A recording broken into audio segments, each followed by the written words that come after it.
Welcome back. Happy podcast day. Here we are. Hello. We're about to do something that we did once last season, and it is my favorite thing because Casey coined it our Chatting About series. I love it because I just feel like it's a chance to air out all of our grievances and to vent with each other. To talk S-H-I-T. And call it a podcast episode. Wait, did and we I'm only here do for it it once? We only did it once. Wow, the pressure of coming with ideas for that Chatting About must have really outweighed. Do you remember Kate? Well, let's talk about what's changed because I believe last season, if you recall, Casey came with a printed out list of like That's 12. true. She's moved Chatting digital. About. She's digital now, baby. She's Watch digital, out. and I think Allie might have more. You might have more. Well, guys, I wrote them all in about 3 minutes. They might all be the same topic. I don't know. I also think we tend to fit some of our chatting about things into other. It bleeds over Yeah. because Yeah. we have, you know. I'm Yeah. going to try to have original ideas this So- time. We'll see where I get. Yeah, so the purpose of the Chatting About series is that we just kind of come up with ideas that we think about throughout the week, jot them down, and they're things we want to talk about. They typically have to do with weight loss, wellness, bariatric surgery, the Instagram bariatric community, anything like that. Sometimes they can get a little controversial, but we think that if they're interesting for us, hopefully they are interesting for you guys to listen to as well. Well, and I also want to say too, because a lot of the point of this podcast is we were having conversations with each other, and we were like, oh, we should share these conversations. So I think at least for me, the things I jot down in my chatting about are things that I would text in our group chat. Yeah. Anyway, and I'll save them and be like, wait, we're recording the podcast. We'll talk about it this week. No, I absolutely agree. And it's so hard. If I can think about something throughout the week, it's so hard not to text you guys about it. But I do want genuine reactions when we talk about it on here. So I'm going to do my best. Yeah. So, Allie, I feel like you are carrying the team on this one. You told us you have about 8 on your list. So I was bragging and I was lying also. But I have something I can get us started with. All right. Let's hear I it. just saw it today and I had to watch to the end of a video on Instagram to make sure that this person wasn't like messing with me. Oh. Pouch resets. God darn it, Allie. So this is why it's That's good for me to go literally first. Did you guys see the same thing? The only real one I had for tonight. Do Okay. we? No, but I don't think it's the same person because every time I send you something, you're like, "Who on earth are you following?" I know, on Allie. She will. Instagram? She'll be like, "Do you guys know this girl?" And I'm like, "I have no idea who this is." Yeah. No. Okay, pouch resets. Go. Well, I think. Are you gonna do one? Probably no. Okay. Oh, actually, greater problem here. Do we call our stomach a pouch? Okay. So just for some context, for people who have had bariatric surgery, often gastric bypass is referred to as a pouch. Your stomach is your referred. stomach, the part that's made Wait. smaller. Are you saying it's different? Yeah, I think for because bypass, ours is we call it a sleeve because of the Oh shape no, the of person it. I saw was a sleeve patient calling Okay. it a pouch. So a lot of people will do something called a pouch reset, which is supposed to make you feel the restriction that you felt initially after surgery.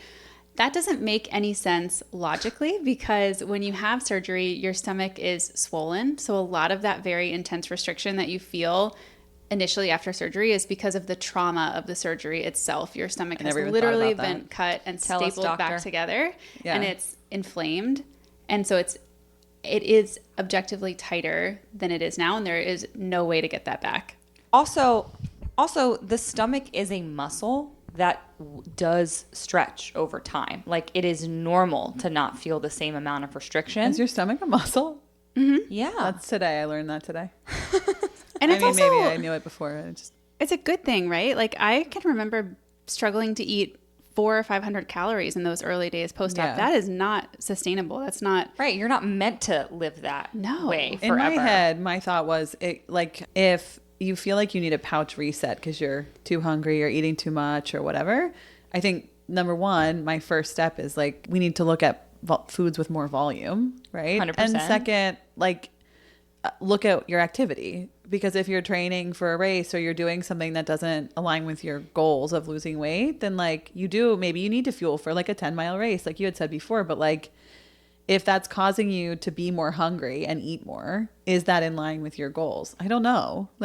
Well, I don't and know. I don't know if we saw the same thing. What I saw, the caption laid out day 1, day 2, day 3. Yeah, maybe we did. And day 1 was like all liquids. And then Yep. it was like soft foods. And it was like to mimic what that early. And I'm like, that this is doesn't- no different from like a juice cleanse. Being Yeah. like, oh, I'm Yeah. going to do a 3-day juice cleanse. It is not healthy. It's not sustainable. It is fad diet culture. Yeah. And like, I think maybe it's controversial. I don't know. I'm curious what other people like in the bariatric community think. I get really, really angry when I see influential people on social media promoting pouch resets because that's not a scientifically, medically proven thing to help a bariatric patient. I also just thought we were all over that. Like, I thought Is that the point of all this? Not the mindset. Like, I think we all struggle with like the balance or whatever, but the pouch reset thing, I guess in my general sphere or whatever on Instagram, people I follow, I see people that would say that and then they would do like a stitch where they're like saying like, we'll never do that or something.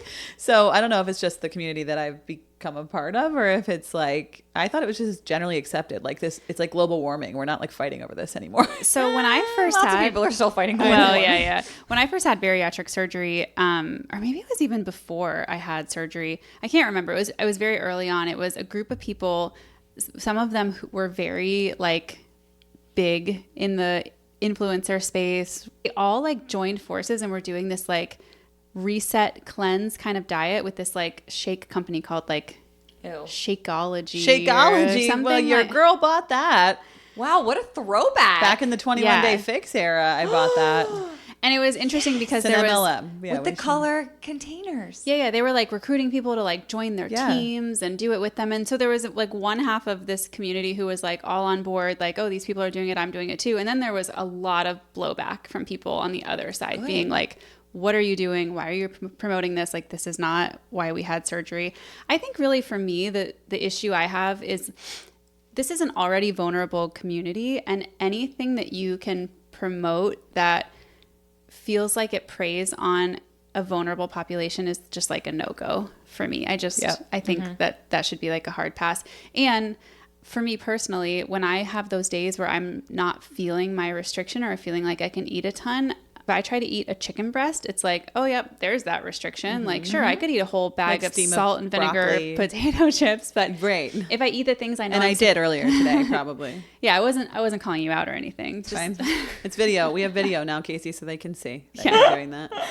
But I think that's like, you know, it's easy to feel that desperation when you're like, oh my gosh, I can eat so much more than I used to be able to eat. But when I stop and remind myself like, oh, actually, if I eat the things I know I'm supposed to, that restriction is very much still there. Like, it's just me making bad decisions. Really. And it varies from day to day. Totally. So like I have tried, it is scary, but I also try not to panic because like tonight I ate double what you guys did. No, you did not. I had 3. Did I have 4 tacos tonight? I don't know, but I think I might have had 4. I don't know. you had 2. I made 6 tortillas. I had 2. Okay, you had 3. Right. Okay. You had 3, but I had 2, and then I had one that was a bowl without a tortilla. Okay, so maybe we can cut that because I don't want anyone to know I ate 3 tacos. But they're tiny. I'm joking. They were tiny little corn tortillas. Anyway, here's the thing. I ate a decent amount for a bariatric patient who is not even 18 months out, right? Mm-hmm. But also tomorrow, everything could be totally different. Yeah. So we talk about the guardrails and stuff, but I have like tried to trust myself enough that when those days where I feel like I'm a bottomless pit come around, I ask myself why, and then also don't panic and wait until the next day. When you listen to your body. It sounds wild. like, Yeah. yeah, that it's like, oh, I'm hungrier today. My body needs more nutrients today. Totally. Like, I'm not going to starve myself, because that's when you break that trusting relationship with your body. Yeah. That whole roller coaster we've all been on our whole lives of I lost 20, I gained 30. Every time you restrict, your body's going to hold on to a little bit because it doesn't know when the next time you're going to properly nourish it is. So it's like, well, let me hold on to a little bit because she did this before. I don't know if she's going to do this again. And that's why that yo-yo happens. Yeah. Drop 20, gain 30. So like, what is the actual end goal of a pouch reset? I think the end goal is the way people that do it see it is that they think their stomach will be smaller. Yeah, they're resetting. Their aim is to get back to that newly post-op feeling of restriction, which, like you said, if you truly prioritize protein and eat dense, real, I'm not talking protein bars, I'm not talking protein potato chips and cinnamon rolls. Actually, if I eat protein potato chips, like 3 of them, and I feel like I'm stuffed to the rafters. What's that like? Interesting. That sounds great. No, like regular chips I can eat a ton of. It's so the funny. protein ones. They literally will make me feel sick if I eat a bag of them, and you guys have seen how much I can eat. It's the, you know what I mean? Like actual true dense real protein you will feel that restriction. Yeah.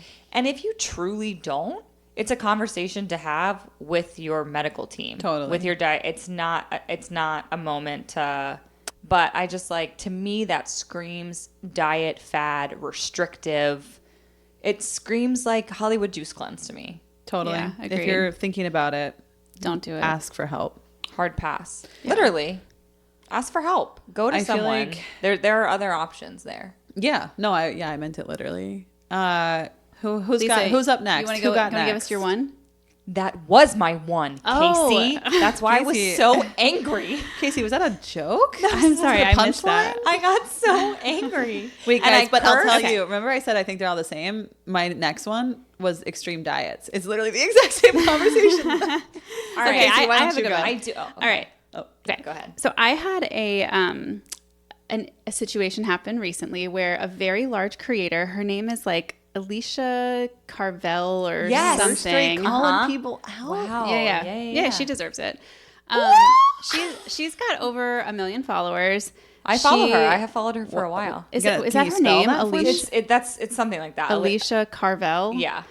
I And think. I first saw her on TikTok a couple years ago, and I honestly think the reason that she kind of became famous is because she is an obese woman who is married to a very fit man. Alicia And- McCarvel. Let me see. Followed by, yeah. Oh, McCarvel. Oh, okay. Well, whatever. Yeah, McCarvel or McCarvel. Anyway, so that is how she kind of started to get noticed on social media, and then she transformed that into a body positivity kind of platform. She put out a video recently, and she took clips that she said she just came across on her Explore page, which is on Instagram. When you go, it's people you aren't following, but it's like things that the algorithm thinks you'll be interested in. And it was a bunch of clips of different creators who had posted videos of their weight loss using GLP-1s like Ozempic and Mounjaro, and my video sharing about my weight loss surgery.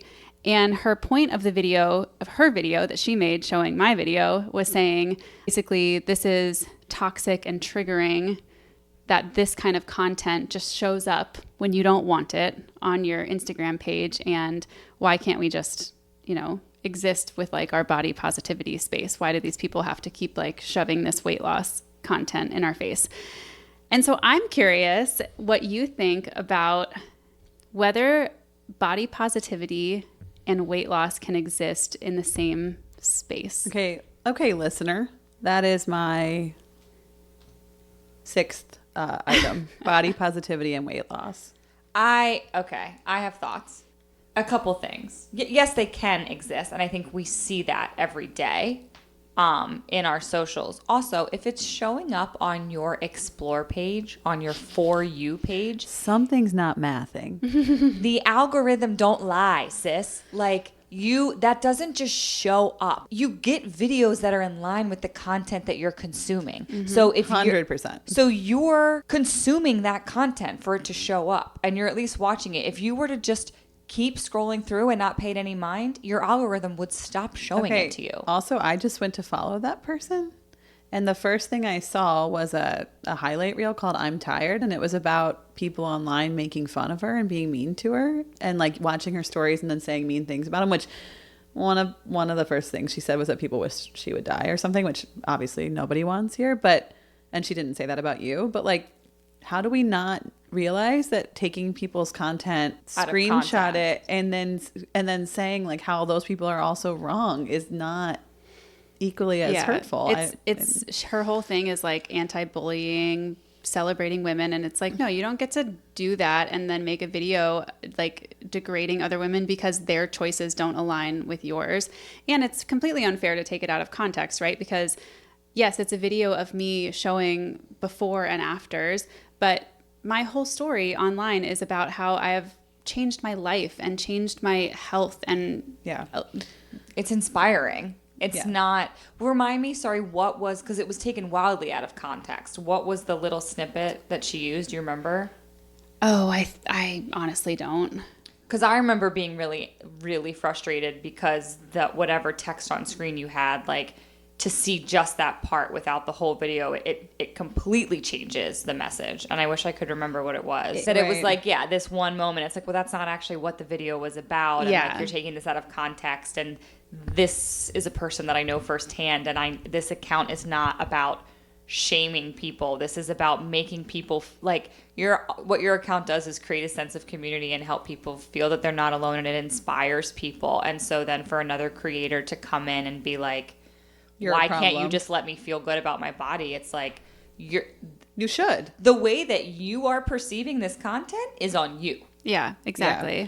I also think I'm a big proponent. I support body positivity a lot, and I think it helped me a lot as a 320 or whatever pound person. Yeah.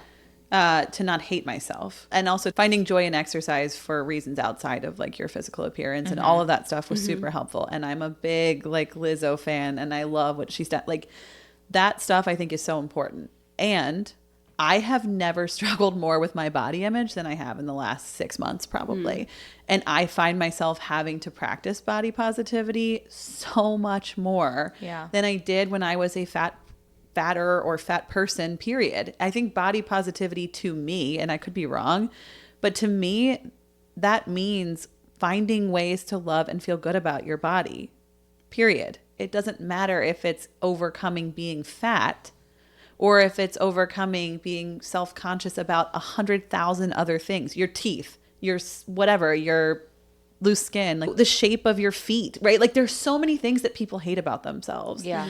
And like, to me, I don't know. I just don't think that body positivity applies to only one thing we don't like about ourselves. I can't buy into that. Yeah, and I also think it is unfair to say that someone wanting to make a change in their body is somehow hurtful to you. I think what was problematic for me was that she did it under the guise of kindness. She was like, I'm not bullying these people. I'm just saying, look out for your mental health. Look at all this toxic stuff that exists on the internet that you can't and also avoid. She's 1 million followers. How much do you think she's getting paid to steal your content and then talk badly about it? A lot. Well, and I think it's the thing, it's also this like mindset I have of like, you don't have to agree with someone else, but you just have to respect their stuff. Like, guys, you stay in your lane, I'll stay in mine. You can be happy with an overweight body. She is objectively overweight. I followed her for inspiration. Her husband is hot as hell. And I was I've like, gotta see him. I was really big at the time, and I was like, this is inspiring that like I could get a man like that too as a big girl. This is, and she was like, she would post a lot about like dispelling that kind of stuff, and that was really inspiring and motivating to me. But it's like you can be content in your body, and I am so happy for you that you are.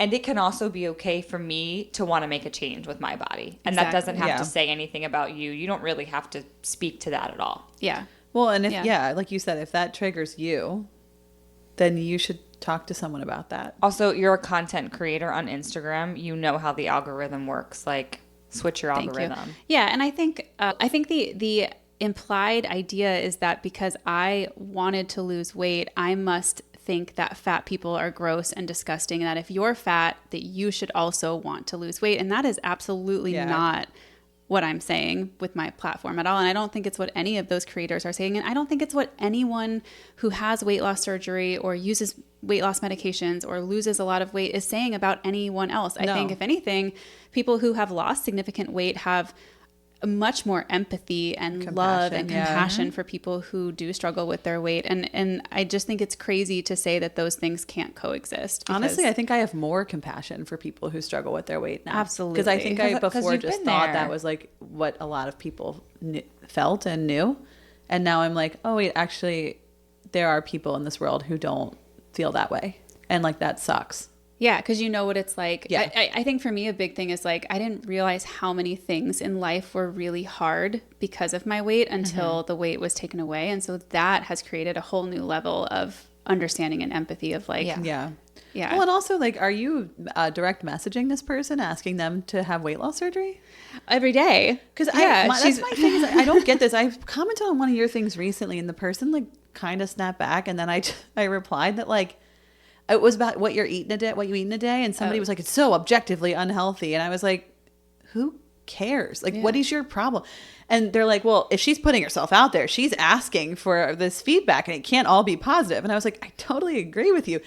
I cannot imagine a world where I see something on social media and it makes me so upset that I give my negative opinion on social media and I don't just like either Unsolicited. unfollow well, like, and I get what her point was, like, if she's putting her what I eat in a day out there, she's soliciting feedback on it. She's not, though. See, I disagree with that. She's opening herself up to criticism, but she's not asking for it. Well, and I don't care, even if that is true, even if you're asking for it, which I guess maybe you're right. Maybe that's more what She's I not think. saying, what do you think about what I eat in a day? She's saying, here, I'm sharing what I eat in a and day. Great. Even if she is saying, what do you think about this? Like, I just can't imagine a world where something triggers me so badly that I have to comment in a negative way on somebody. Either I unfollow because I'm protecting my peace, which I encourage. Yeah, this Alicia 100%. person, there's a way you can also erase your history on Instagram. If she's getting a lot of that content, she should look for that. You can also ban words on Instagram like that won't come up for you anymore. I think that's great. Do that. I've done that. I Do just did that, but yesterday. why? How are you so upset? And what does it show about you? To me, it shows that you are so deeply insecure and upset that you have to say something negative about somebody else. Yes. And the thought I had was that this video to me is an effort to sneakily portray herself as a victim. And what she has literally, I am sure, I have no doubt that she gets negative, awful, hurtful, hateful comments all the time. I am curious if she is aware how many awful, hateful, hurtful comments people who use GLP-1s and weight loss surgery also get on a daily basis. Because we're not people out here just being like, oh, look at me, I did this. We get It's it from the skinny people and the fat people. I think right. that's true. Like, We get it why from are you putting everybody. chemicals in your body? What, like, people who are on GLP-1s get attacked constantly. Weight loss surgery patients get attacked for cheating, taking the easy way out. Like, we're all just doing the best we can and making the best decisions for ourselves. And like, F off. I agree. Will say, because of following a lot of these people, I think before surgery, I do think, not in this context, but those people are probably victims in the same way that you were one of her video, unfortunately. Yeah. Where like she probably is targeted quite a bit and is probably harassed more than we know. That doesn't give you an excuse to do it to other people. Yeah, but I think the thing that gets me is like it is somehow socially acceptable for a fat person to say, hey guys, just letting you know, like, watch out, this content of people losing weight is out there and like you need to like protect your mental health, so like watch out for what you consume. But if I were to say, hey guys, these fat people are out there making content about wanting to stay fat and be body positive, like watch out, that's bad news for you, I would be canceled so fast. Yeah, they would come for you. Yeah, like that just, the double standard is what really Right. Why is really it okay gets to me. do? Because it's you're more healthy. comfortable. I mean, think about yourself at 300 pounds, whatever. Like hearing that from someone who looked like me would be way more comfortable than hearing what you just said from someone who looks like you. So like, I get why people do it. I don't think it's right, but like, I get why people fall into those camps, because even if I agreed with you potentially, I would reactively not want to at that weight, because I wouldn't want to own that like there could be something wrong with me. That's hard. Yeah, but I guess what I'm saying is like, I don't think anyone who has a platform for documenting their weight loss journey is out there telling people to actively stop being fat because fat people suck. But, but people who have body positivity platforms are out there saying, these people who are changing their lives to lose weight, these people are bad. Right. If That's you true, yeah. if you are watching somebody else's weight loss content and you are taking it as a personal attack on yourself, and that content is making you feel inferior or unworthy, that is stuff within yourself that you need to address and work on, because Or don't, that's and not just what that unfollow person's them. telling you. Or that, just don't keep get living it. your life. Just don't get it. I on. mean, fundamentally, I think like social media there's a lot of negatives to it, but there's also so many positives. And I think the biggest positive is like the information sharing, and information is power. And in the more information you have, the better. And so if people are sharing about their weight loss surgery journeys or their GLP-1 journeys, like that is going to benefit someone because information is power and they're giving people information. And if it's not the information that you want, fine, move on, find something that is. And do we have to pick a side? Aren't all, I say we, like I'm one of them, aren't all influencers like the common goal is to inspire and motivate and drive a sense of community? Like, can't we just all celebrate that that's the commonality we all share in an online community? You find your people, But you don't get to 1 million followers by being agreeable to everybody. That's true. Fair enough. Lisa, do you have one that you want to talk about?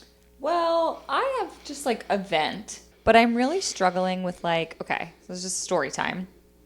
I am on vacation recently with my mother, and I walked one morning to get coffee, and they had gluten-free cookies on the menu. And I was like, ooh, give me one of those gluten-free cookies. And she has to like go get them from a fridge or a freezer because gluten-free stuff doesn't keep the same way. And she brings it back, and they're packaged, and they have a label, and one cookie was 340 calories. And I saw that, and I was like, we've already talked about my girl get it together plan. Since we're on the video, can you show us the size of the cookie? Sure. It was probably like... Okay. Okay, all right. I can get on board with that. I'd eat that. My initial reaction was like, that's not so bad. And then I was like, but if it was small... That's a whole... My lunch is 340 cal. I don't know. Like, I got to be obese, so I don't think I would be the person, but go ahead. But I just thought based on... Like, a gluten-free cookie is not a novelty these days. Right. Everyone has gluten-free chocolate chip cookies. I just was like, that's not worth it to me. And I looked at it and I was like, I'm so sorry, you're going to kill me. You had to go all the way back there and get this. But like, I don't think I want this. I don't need a 340 calorie cookie. And she went, oh my gosh, you're fine. You're tiny. You're a tiny little thing. And when I tell you, my feet did not touch the ground on my walk back to my hotel. I was like, this stranger who doesn't know me and has never met me before thinks I'm tiny. This is the greatest day of my life. This is the coolest moment ever. And I get back to my hotel room. My mom wasn't with me. So I get back to the room. I am elated. And I'm like, Mom, guess what just happened? And I tell her the story. And she looks at me and without missing a beat goes, well, how big was she? And I'm just like, why can't you just be happy? Why do we have to qualify this compliment? Right. What are you? And I got irritated. I was like, Mom, why do you have to do that? And she's like, honey, you're taking it the wrong way. And I'm like, no, Mom, what you are saying is that the only way that a person could think I'm tiny is if they are large. And by the way, this woman was completely average sized, like not overweight in any way, shape, or form. And like, it shouldn't. Also, it doesn't matter. She still has eyes. She can see you and other people. Right. I'm like, just the thought that somebody could classify me as tiny, regardless of how big they were, as a person who has been morbidly obese my entire life, like that, can you not see what a huge deal that is? And she was like, well, honey, I'm sorry. I think of tiny. She's like, you're tall, which I'm like, I'm 5'5". I'm pretty average. But she's like, I feel like you're tiny to me. She's like, I just don't consider you tiny. And I was like, cool, thanks, Mom. And then very condescendingly, she was like, I'm sure it felt really wonderful to have somebody tell you were tiny. And then... Honestly, that's the appropriate first response is I'm sure that felt awesome. Yeah, but not in that tone. No, of course, no. But like... And celebrate. I'm sorry. When your kid is like celebrating something and they bring it to you.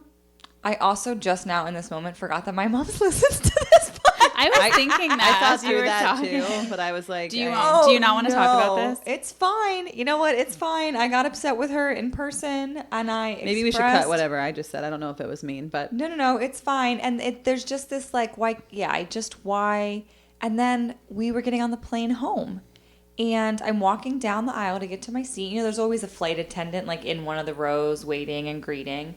And I was in a tank top. And the flight attendant went, okay, arms, you pump. Look at those arms. And again, I was like, I'm sorry, what? A stranger looked at my arms. Did you ask her to roll up her sleeves so you could see her muscles first before you qualified whether that was good or not?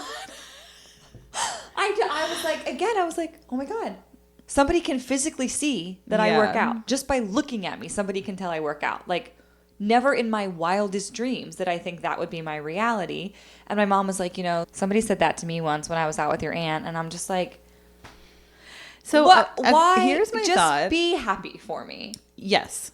Also, I wonder if it's a good lesson for a lot of us because your mom has great intentions, She sure. sure does. She's so proud of me and she And loves me so much. That's what I mean. Like, so even her trying her best and saying things that she probably thinks are going to be fine hurt. Yeah. You know what I mean? Like, because my thought is like when your kid is clearly excited, like for my kids, it's like they colored something or like, I don't know, cut up their hair with scissors and stuff, Yeah. which I don't know if I told you guys is a new thing we're doing in our house, boy. but only one of them actually is doing it. Anyway, when The older or the younger? the younger. Oh, you didn't even have to tell me that. Yeah, she's Casey's spirit animal. Anyway, my thought is with little ones, it's still relatively easy for me. But I read something once about like if you don't show excitement when your kids bring you things that you think are stupid, they're gonna stop bringing you things. Yeah, 100%. And so like it is. I make an effort to, and I'm not that good at it, but I make an effort to be like, wow, like every time. And so to me as an adult, like it's obviously very different and you are facing like different demons or whatever. But like when your child brings something to you that they're really excited about, it's hard, I'm sure. But also we have to try to be really excited for people when they're really excited. Yeah, if you're not gonna, yes, I am quite a bit older than your children, and I think the same idea applies here. Like, if that's the response I get, I am no longer going to have a desire to share these things with you because Right. I'm going to be bracing myself for that kind of a response. I mean, you've mentioned before your mom wanting to lose some weight and Yeah. that the doctor told her her BMI was, higher than normal or whatever. Yeah. I can imagine that if I had a friend or a family member who was very close to me lose a significant amount of weight when I was still really heavy and struggling, as much as I would want to be excited for those moments for them, it would be really hard for me to celebrate that. I get Totally. that. And there are definitely moments where oh my gosh, honey, look at you, you know what I mean? There are definitely those moments. I also think something that is different now, my level of confidence is different. And when I am truly comfortable, like I am with my mom, I will literally put on an outfit and come out of the bathroom and be like, I'm the cutest thing you've ever seen in your whole life. Like, there was a time, and she was like, oh my God, listen to you. So I also think there is that, you know what I mean? Like, that she might feel differently because she's not used to this confidence from me. Yeah. And I think it was like towards the end of our vacation, we did like a winery day, and I had on a objectively adorable outfit, and I came out. The cutest person at Florida State. But I came out, and she did say like very cute, and I went, I keep trying to tell you I'm the cutest thing on earth. You're not believing me, but I'm telling you. I mean, she should believe you. So that's probably an adjustment for her too. But Yeah, I think that's a good point. Like you have a different personality than you had, Yeah. or maybe your personality is actually coming out now that you have the confidence. I'm living without the mask Yeah. that I always wore. I wonder if she also thinks that she has the space to like joke with you more like that. Like maybe she just saw that as like a joke. I don't know. Because like it won't affect you because she thinks that you have this level of confidence that's like totally different. I don't know. Yeah, I'm I trying don't to know. justify it. I'm I having think a hard no time. matter how, at least for me, I'm always gonna want, my mom's like approval Validation and and stuff, yeah. validation, and just like to be excited with me, and it just it felt so deflating, just to Yeah. discredit, and I'm like, just somebody called me tiny. Do you have any idea? Because really, she has fluctuated in her weight. I think she'll say I've been everything from a 2 to a 14. I think she's probably around. I celebrated when I got to a 14. Right, I'm like, that's cute. Yeah, she's not. I don't think she has the same experience that you have. Right, I think Yeah. she's a size 10 right now. She wears a medium. Yeah, she's not a big She has person. never been plus size in the way that I have been plus size, and that's not a negative. That's more of a check-in with myself of like, you know what? She just doesn't know. She might not be aware of how big of a deal that is for me. She might not be able to Yeah. understand that in the same way that I can because she has never been that overweight. Yeah.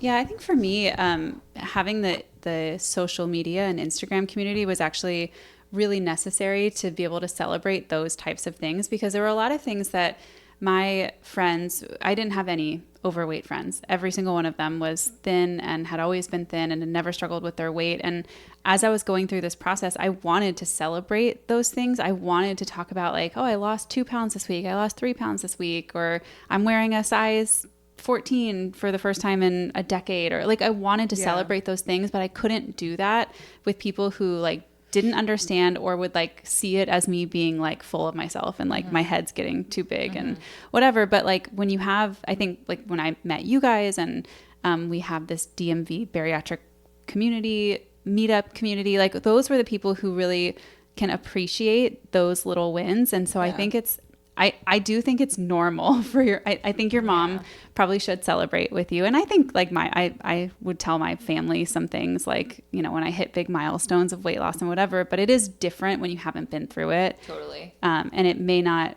register what a big deal it is to you, where it would to like, if you told us that, we would be like, hell yeah, girl, you are I'm tiny. spoiled with that too, because my mom, having experienced the same thing, is like, oh my God, it's a national holiday that someone called you tiny, and we are all.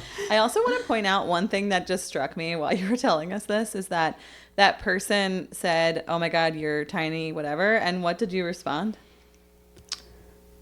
I think I just smiled and laughed. That's adorable, because I'm in my head thinking, remember when I told you guys about the golf cart incident where I was like, I lost weight, I used to be fat. Like, it's like, you need to tell everyone. I didn't like, confess that I used to be giant. What a gift to just accept a compliment and move on. Yeah.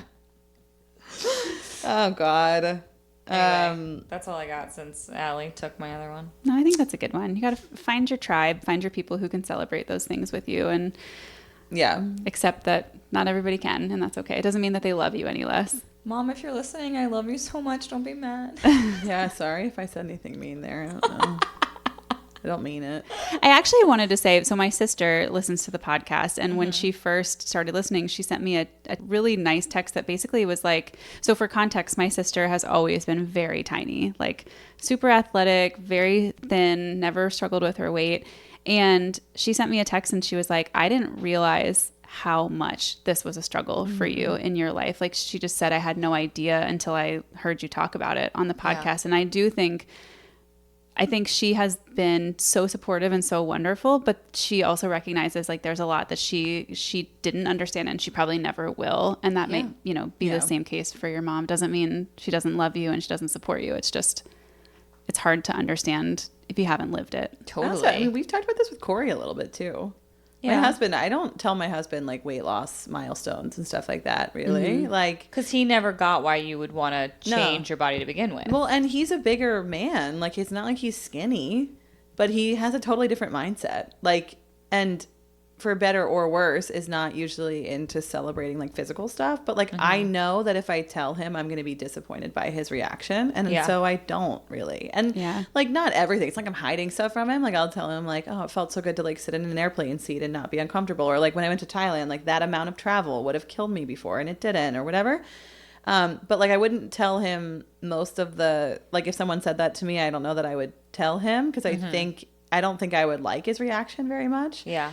But also when I had lost a ton of weight and I was at my lowest and the woman in Turkey at the airport asked me if I was pregnant, I also wouldn't tell him that. You know what I mean? Like, cause he wouldn't, either way, he'd be like, okay. Like, but it's literally the same concept with your kids. You know, oh yeah, you are not sharing because you have learned from experience that it's not going to elicit the reaction. Yeah, and I like to be in an echo chamber, and that's fine. So I tell you guys, and that's why you come here. I think I told on Rob's like maintenance Monday. He asked like, "What's your way you put yourself first?" And I actually said social media, like you. I think the similar thing, because that's a space where I like can show up as just myself, and I talk about being a mom or whatever, but it's not like the main focus. Yeah, it's not your identity. Yeah. I don't know. Yeah, I mean, I kind of feel the same way with Bill. I don't really share stuff like that with him. And I think I share with you guys a lot more about like when I'm struggling with body image stuff than I do with him. And so I have a good friend she's wise beyond her years, and she just is always very insightful. But she said something. Name her. It's Allie. Say it. It's Karthika. I'm joking. That's my middle name. And she was saying how people often think that your significant other is the only relationship you need in your life, when in reality, no one person can fill every need that you have. And so not telling your significant other certain things, it's not that you're keeping it from Corey. If Corey said, how much weight did you lose? You would tell him. Yeah. And same with Bill. If he said, what do you weigh today? I would be like, why do you want to know? But like, okay, I'll tell you. But like, he can't satisfy that need in my life to celebrate those kinds of milestones, where like you guys can. And so that like those relationships fill different needs. And like, I know your mom is a hugely important person in your life, but that just might not be where she can fill that need in that relationship. And I think sometimes you just have to kind of acknowledge like every relationship has a different role in your life, and that's okay. Yeah. Totally agree. Does anyone have any last like burning? I have one that's like kind of timely, but it may be too big of a conversation, and you guys tell me. Let's talk about it. So, as you know, the Olympics are happening. Yeah. And there is a fantastic rugby player. Her name is Alona something. Did we talk about this though? I can't remember if it was you or Liz. I did talk about this with one of my friends. I think we did briefly talk about this. So it could have been She is fantastic, and she's been very outspoken about how her like BMI is 30, or I think she made a video, she said it's like 29.3. So she is objectively like overweight or even teetering on obese, but she is a professional athlete. And so, you know, I think that's a fantastic thing to put out there. However, I have seen people in the bariatric community jump on this bandwagon like nobody's business, to be like, look, BMI is BS. Look at this Alona, what's her name? I don't know. I thought it was Alana. So. Oh. I honestly don't know. I knew nothing about it until Allie told me in your kitchen tonight. I've talked about this with Liz a number of times, but I don't know her last name. Listen. So I guess what I'm asking is like, to me, that seems a little silly to compare you, regular person, former fat person, bariatric patient, to a professional athlete. Preach. Her name is Mayer, I think. Mayer. Alona Mayer. Alona Mayer. Mayer, I don't know. Correct. Here's the thing. The truth in all of it is that BMI is BS. Like, taking somebody's weight and height as the only measure of whether or not they are healthy and average, to me, is antiquated, and there are so many more factors that go into health than your weight and height, and BMI is not an accurate measure of health. So I agree with this Olympic athlete saying it's BS. My personal trainer is classified as overweight. Like, that to me is asinine. I'm not saying it's a perfect measure by any stretch, but for the average person, doesn't BMI generally capture a pretty okay picture of... No, and I will send you articles. I will send you documentation that the American Medical Association put out saying, hey, we were wrong. There are so many other things that need to be taken into consideration here. Why is it still the number one deciding factor for bariatric surgery then? Why hasn't the Constitution changed? Why are we still, like, it's well, just... we have amendments, and so it has. I was like, it has. But also, I actually do... We've talked about... I mean, I think you have talked about, Casey, like the fact that should not be an indicator for bariatric surgery, right? Or not the only one or the primary one. So I think we can all agree that like potentially it's not a full picture, right? But as a data point, I think for the general population, lumping yourself in with an Olympic athlete and saying it's BS because look at her is not a valid argument.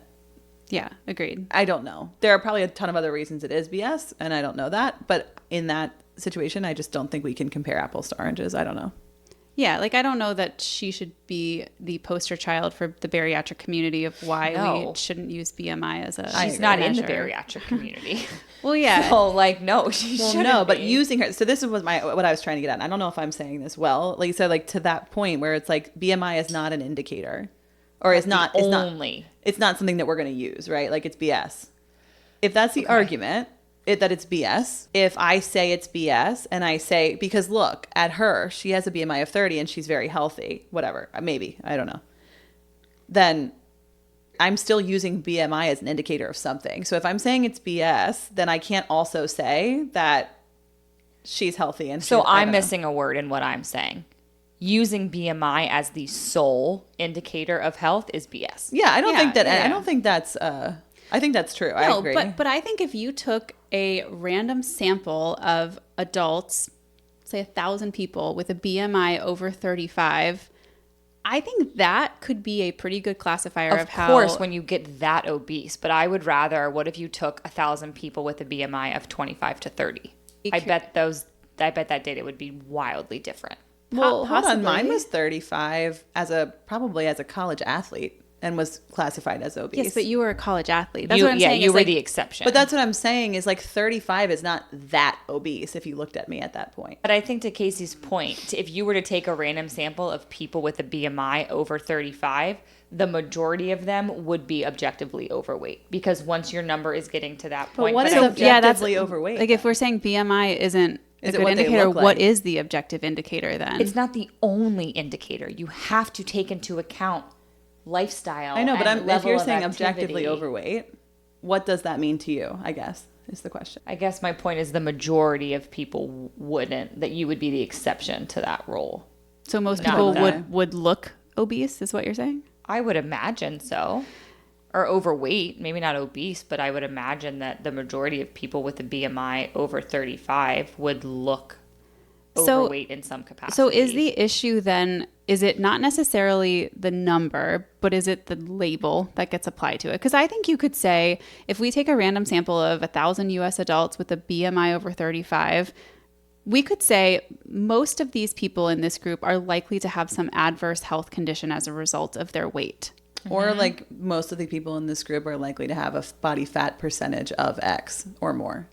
Yeah, but the issue isn't just that they have a certain body fat percentage. It's like what will that cause, right? Like Well, what, totally. But I'm thinking like I guess maybe that's what. But I bet you this Olympic athlete has a very, very small body fat. She does, percentage. and- so and- yeah, but that's- BMI doesn't equate body fat. But I'm saying maybe 100%, that would be yeah. a better. Maybe that would be a better indicator to your point of like health. But we also is know your- that body fat distribution matters too. So like Totally, adipose yeah. tissue around your abdomen is much more dangerous than in your trunk or whatever. So like I think I don't know why we get so hung up on being like BMI is bullshit, throw it out. you know why, Casey? Because BMI tells me that I am overweight right now. On a paper, on that DEXA scan, that arrow is in the overweight column. It is saying, hey, this girl is overweight. But Lisa, you also objectively know that that's bullshit. You just said it and you believe it. And I know that. My thought process is following the logic. So for you, you objectively know that it's BS. You said that, right? And this is like a thing we can agree on. That it's a BS measurement of like total health. Yes. Right. But if we truly believe that, then why does that arrow being an overweight matter so much? Because it is still the standard measure. It is still the standard measure of health in our medical system.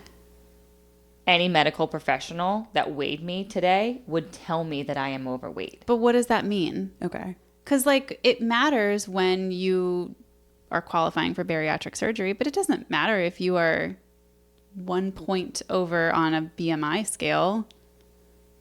Would it matter to you if a doctor told you you were overweight? It's the I mean, mental. I had a it's physical the- therapist tell me that I was obese in college, and I remember it, so it definitely impacted me. But I also knew that it was BS, so I didn't care because for me it was, and for you it probably is too. It's a personal thing. It's a personal thing for Yeah. me. It matters because I have worked so hard. I have worked too hard for somebody to tell me that I am not healthy. So is it different if you like I know there's ranges for body fat percentages. Like is that an okay thing to compare to say like if my body fat percent is in this range, then it's a healthy range. If it's in this range, it's an overweight Well, sure. That's why I range. get DEXA scans. I like so that I better have for me, other too. data points to measure by. Yeah, because I can remember getting a DEXA scan and I was overweight in the BMI range, but my body fat was in the healthy range for like a female adult. And I was like, oh, Yeah. okay, well, that's fine then. Like, I should look at where I am. I don't know if I've looked at a BMI like chart or whatever, or entered it in a long time. is there ever a good objective measure of weight? Or how do you even determine ideal weight? Like, how do you know how much you should weigh? Yeah. I don't know. I don't know. No, I don't think there is. because there's not just one measure, right? There's all of these other. I really am going to find there's one specific article that came out in the last like year or two where they taught even things as far as like race can have an impact and alter, like that there are all of these other things that have to be taken into consideration that I think it's impossible to get an accurate measure. Well, and I do think it's interesting when you bring up race, because the American Society for Metabolic and Bariatric Surgery, or maybe it wasn't them, whoever issued updated guidelines for bariatric surgery, they had a lower BMI threshold for people of Asian descent, because they tend to carry weight around their midsection, which is very, very dangerous compared to other races that tend to carry weight in, the lower half of your body, which has been shown to be not quite as dangerous. So I think it's a complicated thing. Yeah. But it also feels like there has to be some kind of measure of that somewhere. I think the best measurement of health that I can think of is to post a nearly naked photo online. And then if you then have to see what people say, because I think people online probably know whether you're objectively over or underweight. For sure. They have eyes. And I am soliciting their opinion. You are, and you only eat cookie dough, so they're going to tell you you're unhealthy, but you're too skinny. No, I do hear what you're saying. I think, again, I missed a key word that keeps getting dropped now, is like it's not the sole indicator of health. Yes, it is still a measure, and it doesn't completely lie. Yes, for the majority of people.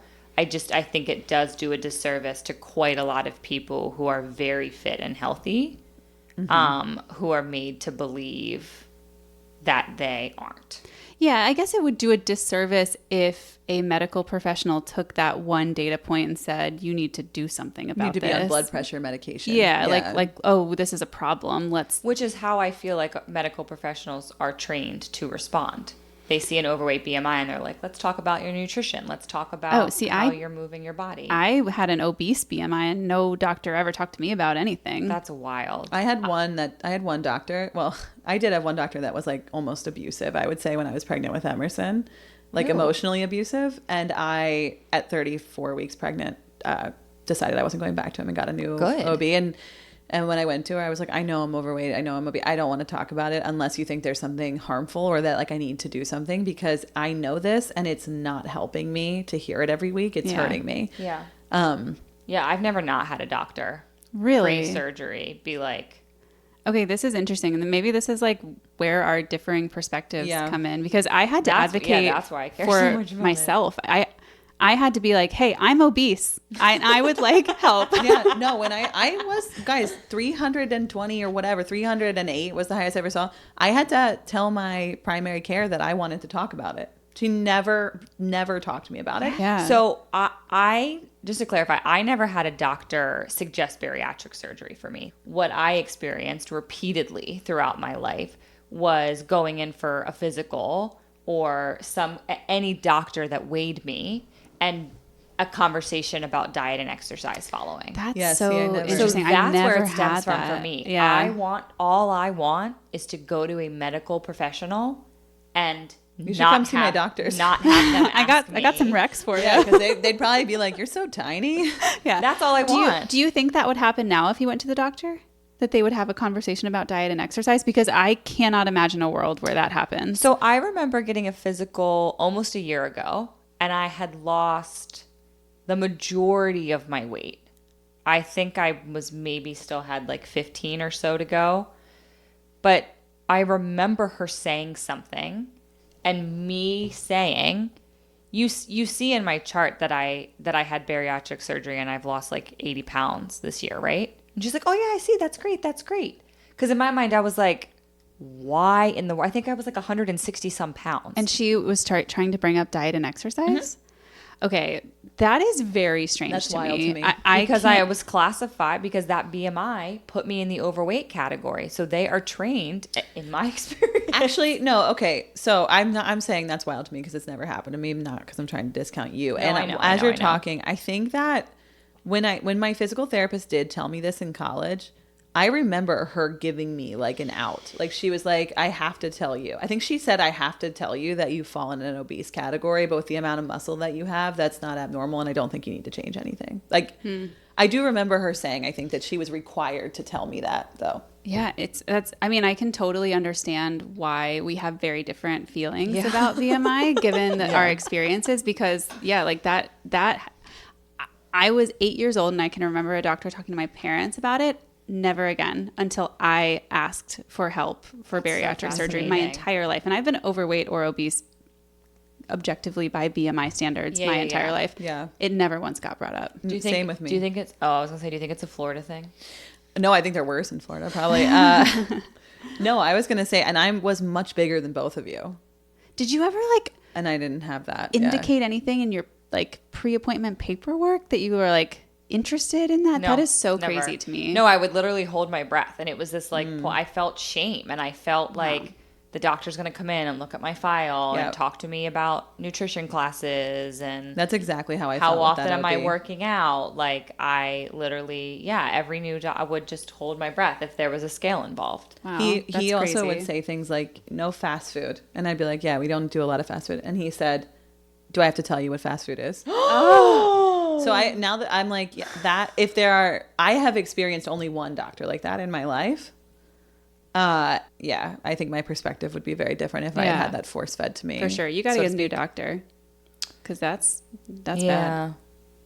Well, I think it's really cool that we can have these conversations with each other. Me too.